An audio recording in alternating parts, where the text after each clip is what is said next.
சாரியெல்லாம் மாற்றிட்டீங்க? Night தூங்கும்போது சாரியோடவா தூங்குவாங்க? இல்லை, உனக்கு எதுக்கு கஷ்டம்?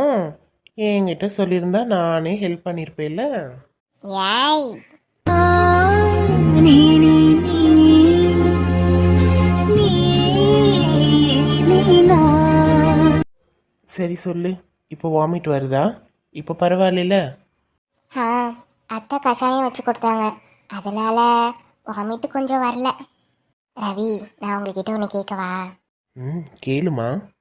ஆமாம், இவ்வளோ நாள் நம்ம பெட்ரூமில் நான் இல்லை, அவ கூட தானே இருந்தீங்க. ஆம், தூங்குனீங்களா அவ கூட சேர்ந்து?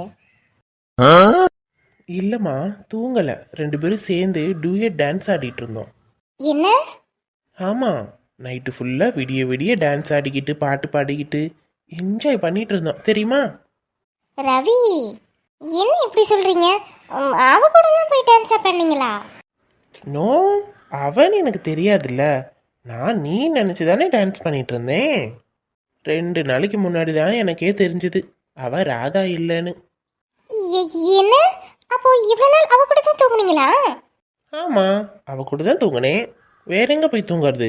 ரோட்டில் போய் தூங்க சொல்றியா என்னைய? ரவி, உங்களை...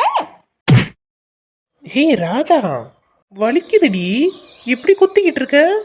ஆ, போங்க, போய் அவ கூட தூங்குங்க. கோவமா? ஆ, இல்லை, நல்லா சிரிச்சிட்டு இருக்கேன். ஈ. எங்க அந்த சிரிக்கிற முகத்தை கொஞ்சம் காட்டேன். ரவி, சும்மா இருங்க, எனக்கு கோவம் வந்துடும். அப்போ இவ்வளோ நேரம் கோவம் வரலையோ? மேடம் அப்படியே இனிமையா பேசுனீங்களோ? ரொம்ப தான். ராதா, இந்த பக்கம் திரும்பு. முடியாது, நைட் ஆஃப் பண்ணிட்டு படுங்க. ஏய், இந்த பக்கம் திரும்புன்றேன். ஒன்றும் வேண்டாம், கை எடுங்க. ம், முடியாது. ரவி, கை எடுங்க, அப்புறம் மறுபடியும் குத்திடுவேன். பரவாயில்ல. பரவாயில்லையா? அப்ப இருங்க, மூக்கிலே குத்துறேன், ரத்த பொத பொதன்னு ஒழுகட்டும். எம்மா, நீ செஞ்சாலும் செய்வடியம்மா. கையை எடுத்துட்டேன். ஓஹோ, கை எடுனா கை எடுத்துருவீங்க. அப்போ அவன் மேல கை போட மட்டும் உங்களுக்கு நல்லா இனிக்குதோ? ஏய், என்னடி லூசாடி நீ? என்ன என்னடி பண்ண சொல்ற? நீ தானே கையை எடுன்னு சொன்ன, அதனால தான் எடுத்தேன். ரவி, நீங்க என்ன ரொம்ப வெறுப்பேத்திட்டு இருக்கீங்க. ஏய் லூசு, நான் சொன்ன அப்படியே நம்புவியா நீ? உனக்கு தெரியாதா உன்னோட ரவியை பத்தி? நீங்க தானே சொன்னீங்க. நிறுத்து. நீ என்ன வந்து பாத்தியா நான் அவ கூட படுத்து தூங்குனத? நான் ஊருக்கு போயிட்டு வந்த உடனே நான் கண்டுபிடிச்சிட்டேன் அவ என் ராதா இல்லைன்னு. அன்னையிலிருந்து இதோ இங்கே உட்காந்துருக்கே, இந்த நாள் வரைக்கும் நான் பெட்ரூமில் தூங்கவே இல்லைம்மா. உன் முன்னாடி நிற்கிறதுக்கு கூட எனக்கு தகுதி இல்லை பானு. உனக்கு பண்ண துரோகத்தினாலே என்னமோ என் நிலைமை இப்படி ஆயிடுச்சு. இதை நான் அனுபவிச்சு தான் ஆகணும். பரவாயில்ல, இருக்கட்டும், எனக்கு எந்த உதவியும் வேண்டாம். நான் எப்படி இருக்கேன்னு பார்க்கறதுக்கு நீ ஒருத்தியாவது வந்தியே. என்னங்க இப்படி சொல்றீங்க? நான் வராம வேற யாருங்க வருவா? நான் உங்களோட பொண்டாட்டி. அது மன்னிச்சிருங்க. இப்போ நான் உங்க பொண்டாட்டி இல்லைதான், இருந்தாலும் சரி, அதெல்லாம் விடுங்க. என்னாச்சு? நீங்கள் சந்தோஷமாக தானே வாழ்ந்துட்டு இருந்தீங்க அந்த பொண்ணு கூட. இப்போ அந்த பொண்ணு எங்கே இருக்கா? நீங்கள் மட்டும் ஏன் இங்கே தனியாக இருக்கீங்க? நீங்கள் நல்லா படிச்சிருக்கீங்க, நல்ல ஒரு வேலையில் இருந்தீங்களே, அந்த வேலை என்னாச்சு? ஏதாவது பேசுங்க. பானு, உனக்கு பண்ண துரோகத்தினால எல்லாமே என்னை விட்டு போயிடுச்சு பானு. அவளை நான் ரொம்ப நல்லா பார்த்துக்கிட்டேன். ஆனால் அவள் என்னை வெறும் யூஸ் பண்ணிட்டு தூக்கி போட்டுட்டா. என்கிட்ட இருந்து வீடு, பணம், காசு பணம் எல்லாத்தையும் வாங்கிட்டு என்னை வீட்டை விட்டு வெளியே போக சொல்லிட்டா. அட கடவுளே, என்னங்க சொல்கிறீங்க? உங்களை ஏமாத்திட்டாளா? உன்னை நான் ஏமாத்தலையா? அதே மாதிரி அவள் என்னை ஏமாத்திட்டா. கடவுள் இருக்காரு, யார் யாருக்கு என்ன கொடுக்கணுமோ அதை கண்டிப்பாக கொடுத்தாவாரு. உனக்கு பண்ண துரோகம்தான் நான் இந்த நிலைமையில இருக்கேன். திருப்பி திருப்பி அதையே சொல்லாதீங்கங்க. நீங்கள் எனக்கு துரோகம் பண்ணல, என்கிட்ட சொல்லிட்டு படிக்கலன்னு தானே போனீங்க. என் கூடயே வாழ்ந்துக்கிட்டு இன்னொரு பொண்ணு கூட வாழலையே. உன் பெரிய மனசு பானு, நீ ஒத்துக்க மாட்டேங்கிற. ஆனால் என் மனசுக்கு தெரியும் நான் என்ன எவ்வளோ பெரிய தப்பு பண்ணியிருக்கேன்னு. அவளுக்காக எவ்வளவோ கடன் லோன்லாம் வாங்கினேன், அதை என்னால் கட்ட முடியலை. ஆஃபீஸ்லேயே லோன் வாங்கி அதையும் கட்ட முடியாமல் அங்கேருந்து வேலையை விட்டு பிளாக் மார்க் பண்ணி என்ன அனுப்பிச்சிட்டாங்க. சர்டிஃபிகேட்டில் பிளாக் மார்க் விழுந்தனால என்னை எங்கேயுமே சேர்த்துக்க மாட்டேன்றாங்க. எந்த வேலையும் கிடைக்க மாட்டுது. கிடைக்கிற வேலையை பண்ணிட்டு இருக்கேன். என்னங்க இப்படி சொல்கிறீங்க? உங்களுக்கு இந்த நிலைமை, எங்கேயோ நல்லா இருப்பீங்கன்னு நான் நினச்சிக்கிட்டு இருந்தேன். ஆனால் நீங்கள் பரவாயில்ல பானு, நான் பார்த்துக்குவேன்.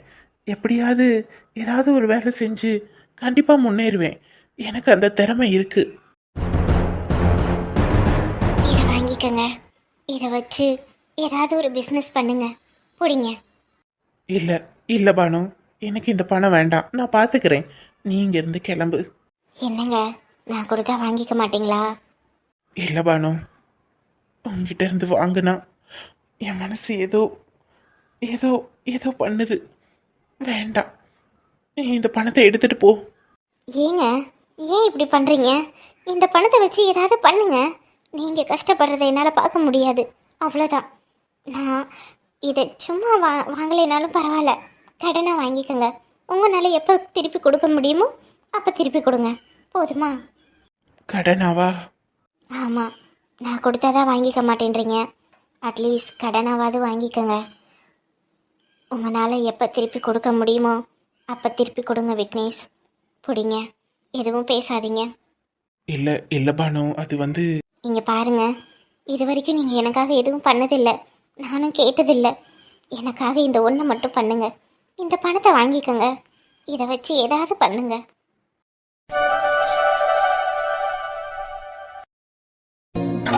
மின்னலின் ஒளியை பிடிக்காவின் மினி பூச்சிக்கு தெரியவில்லை. எனக்கு சொந்தமடி வேதனைகள், எனக்கு சொந்தமடி அலைக்கடலை கடந்த. என்ன, பெட்ரூமில் தூங்கலையா? அப்போ எங்கே படுத்திருந்தீங்க? வெளியே பால்கனியில் தான் படுத்திருந்தேன். பால்கனிலையா? ஏங்க, அங்கே நிறைய கொசு வருங்க. அது மட்டும் இல்லாமல் பனி வேற. என்ன நினச்சிட்டு இருக்கீங்க நீங்கள்? ஸோ ரூம்லேயே படுத்துருக்கலாம்ல. அவளுக்காக நீங்கள் ஏன் பால்கனியில் போய் படுத்தீங்க? இல்லைன்னா நம்ம கெஸ்ட் ரூம் இருக்குல்ல, வீட்டில் எத்தனை ரூம் இருக்குது, அங்கே போய் படுக்க வேண்டியதானே? இல்லைம்மா, வேறு ஏதாவது ரூமில் போய் படுத்திருக்கலாம்.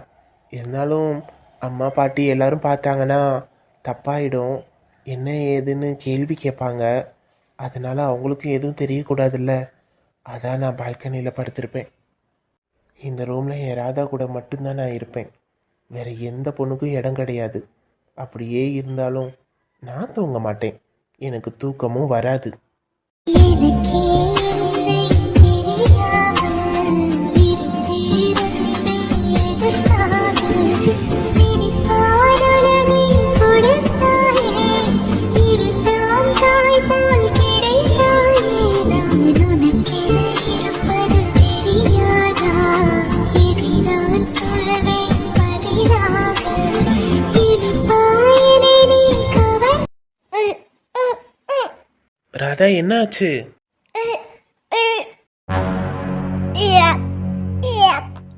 ஏய் ராதா, இரு நான் வரேன். நடக்கவே நடக்காது.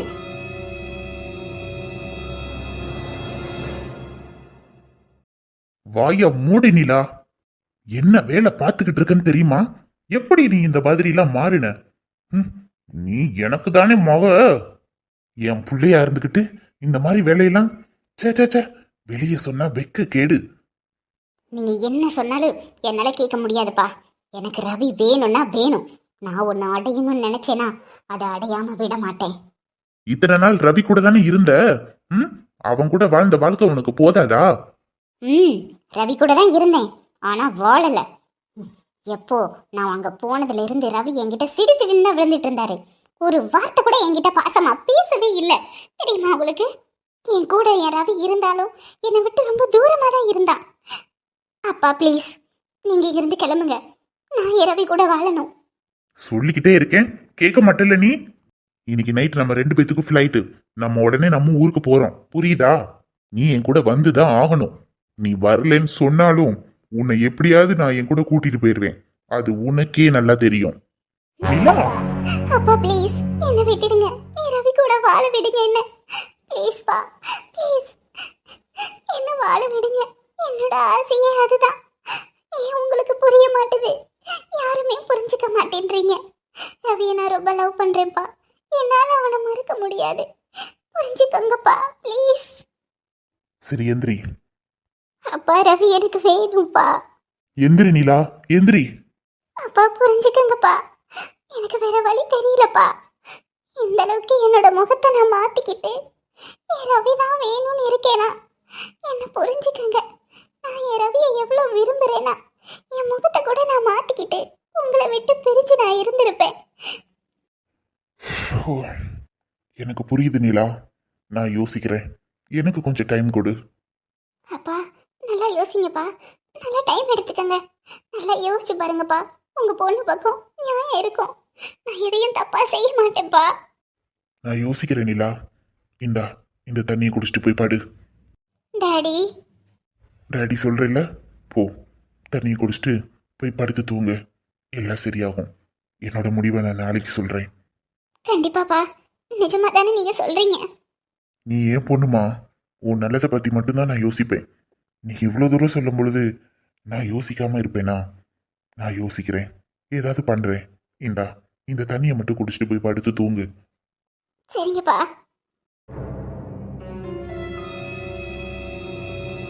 போதும்பா, நான் குடிச்சிட்டேன். நான் இப்போ படுத்துக்கிறேன். ம், போ. என்ன மயக்கமா வருது? அப்பா மயக்கமா வருதுப்பா. தெரியுமா, மயக்கமாக தான் வரும். டாடி, டாடி தண்ணியில என்ன கலந்தீங்க? ஒன்றும் இல்லைம்மா, ஒன்றும் இல்லை. டாடி. கவலைப்படாதீங்க, சரியா போயிடும். டாக்டர், நீங்க சொன்ன மாதிரி நீங்க கொடுத்த மாத்திரையை தண்ணியில கலந்து கொடுத்துட்டேன். இப்ப அடுத்து என்ன பண்றது? மயக்க தெளியறதுக்குள்ள ஹாஸ்பிட்டலுக்கு கொண்டு போயிடலாம் சார். ரவி என்கிட்ட எல்லாம் சொல்லிட்டாரு. நான் பார்த்துக்கிறேன். வாங்க போகலாம். டாக்டர், என் பொண்ணு சரியாயிடுவாள்ல? கண்டிப்பா கொஞ்ச நாள் கவுன்சிலிங் கொடுப்போம். அதுக்கப்புறம் எல்லாம் சரியா போயிடும். நீங்கள் வாங்க. ஓகே டாக்டர், என் பொண்ணு சரியானா அதுவே எனக்கு போதும். அவன் மென்டல் அளவுலையும் பாதிக்கப்பட்டிருக்கான்னு ரவி என்கிட்ட சொன்னான். ஆனா அது எந்த அளவுக்கு இருக்கும்னு நான் எதிர்பார்க்கல. கண்டிப்பா சரியாயிடும்ல? கண்டிப்பாக குணப்படுத்திடலாம். நீங்கள் வாங்க சார். ஓகே டாக்டர், போகலாம்.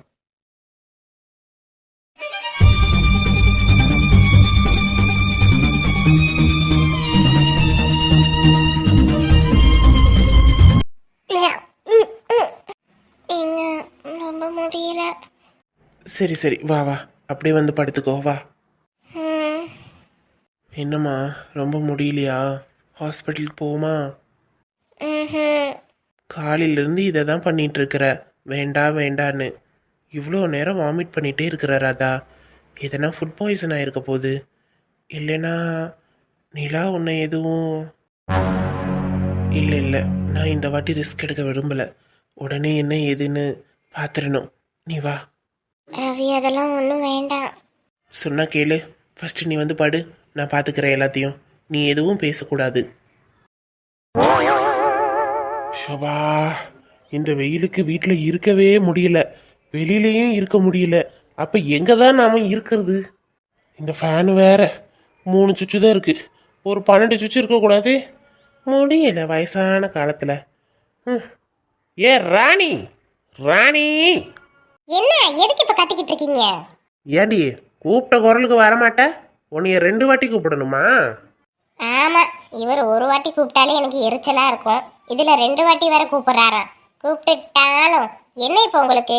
கிச்சன்ல வேலை இருக்குல்ல, 1 மணி ஆன உடனே பசிக்குது பசிக்குதுன்னு என் உயிரை போட்டு வாங்க தெரியுதுல்ல. அப்ப அது பசிக்கு நம்ம சாப்பாடு செய்யணும்னு தெரியாது? சாப்பாடு தானே செஞ்சிட்டு இருக்கேன். ஏன் சும்மா சும்மா கூப்பிட்டுட்டே இருக்கீங்க? ஏண்டி இப்ப எதுக்குடி கடுகளி போட்ட மாதிரி இந்த குதி குதிக்கிற? உனக்கு வர வர வாய் அதிகமா போச்சு. முன்னெல்லாம் பம்பிக்கிட்டு வந்து நிப்ப, இப்ப என்னடானா நெஞ்ச நிமித்திக்கிட்டு வந்து நின்று பேசிக்கிட்டு இருக்க. உங்களுக்கு இப்ப என்ன வேணும்? நம்ம ரூம்ல ஏசி ரிப்பேர் பண்ண சொல்லி எத்தனை நாள் சொல்லிக்கிட்டு இருக்கேன். ஏதாவது ஒண்ணு பண்ற நீ? இந்த வெயிலுக்கு மனுஷன் உட்கார முடியுதா? அடுப்புல வேகிற எங்களுக்கு தான் தெரியும்.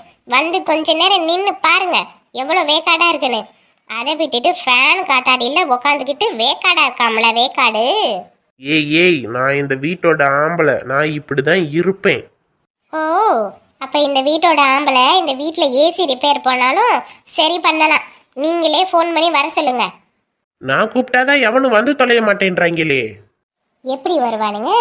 வர எல்லா பசங்க கிட்டயும் கேட்குற காசை கொடுக்காம பேரம் பேசிக்கே இருந்தீங்கன்னா எப்படி வருவானுங்க? பைப்பு ரிப்பேர் பார்க்குறவங்க கிட்டயும் அப்படிதான் பேரம் பேசுறது, கரண்ட் ரிப்பேர் பார்க்குறவங்க கிட்டயும் அப்படிதான் பேரம் பேசுறது. அப்படி இருந்தா உங்க வீட்டுக்கு யாருங்க வருவா? நான் வந்ததே பெரிய விஷயம். இப்போ எனக்கு ஏசி ரெடி பண்ண முடியுமா முடியாதா? அத்தை என்னத்தை என்ன ஆச்சு? ஏன் இப்படி சத்தம் போட்டுட்டு இருக்கீங்க ரெண்டு பேரும்? வந்துட்டா. இவகிட்டலாம் நான் ஏன் பேசணும்? இந்த வீட்டை மூட்டி கொடுத்துட்டான்னு இவளை அப்படி தலையில தூக்கி வச்சு கொண்டாடுறாங்க. காத்து வரலையா உங்க மாமாவுக்கு? ஃபேனு 3ஆம் நம்பர்ல இருக்க கூடாதான், 12ஆம் நம்பர்ல தான் இருக்கணுமா. அதுவும் பத்தலையா, வேக்காடு கொளுத்துதான். ரூம்ல ஏசி ரிப்பேரா போய் ரொம்ப நாள் ஆச்சு சத்யா. அதை ரெடி பண்ணுங்கன்னா ரெடி பண்ண மாட்டேங்கிறாரு. இப்ப வெயில் காலமே வந்துருச்சு. இப்ப வந்து என்ன கேட்டா நான் என்ன பண்றது? எனக்கு யார தெரியும் பேசுறதுக்கு சொல்லு. அக்கா உங்க ரூம்ல இருக்கிறது ரொம்ப பழைய ஏசி இல்ல, அதை தூக்கி போட்டு புது ஏசி வாங்கிடலாமே. விற்கிற விலைவாசிக்கு பழசை தூக்கி போட்டு புதுசு வாங்கினா எப்படித்தான் இருக்குமோ. காசை கொஞ்சமாச்சும் மிச்சப்படுத்தி வைக்கணும். காசு நிறைய இருக்குன்னு ஆடக்கூடாது. எங்களுக்கு பழைய ஏசியே போதும், அதிலே நல்லாதே காத்து வரும். புது ஏசி வாங்க யாருக்கிட்ட காசு இருக்கு? பாத்தியா எப்படி பேசுறதுன்னு? அதெல்லாம் ஒன்றும் இல்லத்த. இப்போல்லாம் ஃபோன் பண்ணாலே வீடு தேடி வந்து எல்லாம் பண்ணி கொடுத்துட்டு போகிறாங்க. புது ஏசி தானே, மாட்டிக்கலாம். இருங்க நான் கால் பண்ணி வர சொல்கிறேன். அதெல்லாம் ஒன்றும் வேணாம். பழைய ஏசியை நாங்களே ரெடி பண்ணி நாங்களே வச்சுப்போம். யாரும் எங்களுக்கு புது ஏசிலாம் வாங்கி கொடுக்கணுன்ற அவசியமே இல்லை. புரியுதா? அப்படியே ஏசி ரெடி பண்ண முடியலனா மொட்டை மாடிக்கு போய் வெட்டாந்தரையில் படுத்தாலும் படுப்பேனே தவிர நீ வாங்கி கொடுக்குற ஏசியில் நான் படுத்து தூங்க மாட்டேன். யார்கிட்ட பேசிட்டு இருக்காரு? அவ போய் ரொம்ப நேரம் ஆச்சு. இப்படியே தனியாவே பேசிக்கிட்டு இருக்கட்டும். எங்க கிட்ட காசு பணம் இல்லையா? ஏன் எங்கனால புது ஏசி வாங்க முடியாதா? இவங்க வந்து தான் ஏசி மாட்டி தான் அதில் நாங்கள் படுக்கணுமா?